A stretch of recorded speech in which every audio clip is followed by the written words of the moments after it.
As the last phrases of the Declaration of Independence died away in Rochester's Corinthian Hall on July 5, 1852, the black abolitionist Frederick Douglass rose to speak.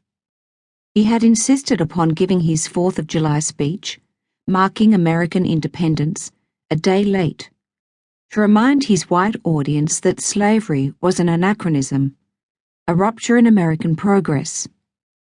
While acknowledging the Declaration's ideals of liberty and equality, he would protest the long delay in fully realizing them. Sure enough, his speech that day addressed the division between black and white, slave and free, in antebellum America. The nation, Douglass said, is your nation. Its fathers are your fathers. Then he asked his audience, what, to the American slave, is your 4th of July? It is a cruel sham, he answered, a day of boasted liberties and empty rejoicing that renders slavery more intolerable. Today, during bicentennial celebrations of the 1807 and 1808 Acts that abolished the British and American external slave trades, Douglass's question rings loud across the years. What to the modern slave is the bicentennial? What is the meaning of bicentennial celebrations when slavery still exists 200 years after those acts, 175 years after the abolition of slavery in the British Empire, and more than 140 years after the American Emancipation Proclamation? And what was the historical journey that brought us to this point, with 27 million people enslaved around the world?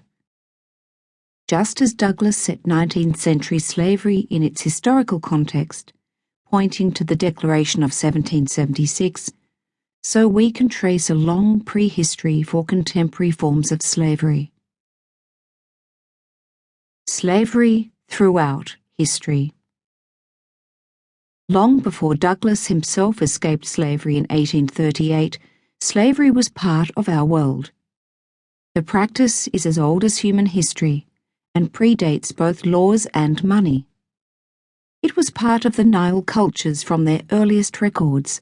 In the first dynasty, around 7000 BC, slaves were sacrificed in the burials of nobles. Then, in ancient Mesopotamia, drawings in clay from 4000 BC show captives taken in battle by ancient Sumerians, tied, whipped, and forced to work. Sumer's surviving records show a society ruled by a king claiming divine authority over a tightly organized city-state that rested on both serfs and slaves. The records point to wartime raids justified by religion as an important source of slaves. Slavery continued to thrive in Babylon, a city-state in ancient Mesopotamia and the largest city in the world from 1770 to 1670 BC. Around 1790 BC, the Code of Hammurabi introduced the legal status of a slave. The code laid out the first complete legal system and reveals the early interrelationship of religion, law, and slavery in its prologue.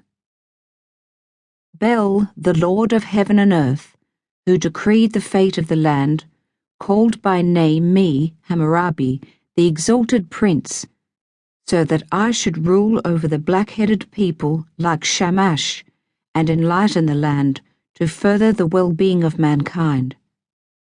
Hammurabi, the prince, am I, the shepherd of the oppressed and of the slaves.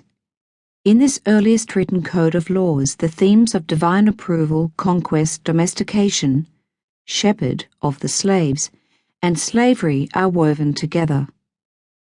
The code outlines a slave system in full operation.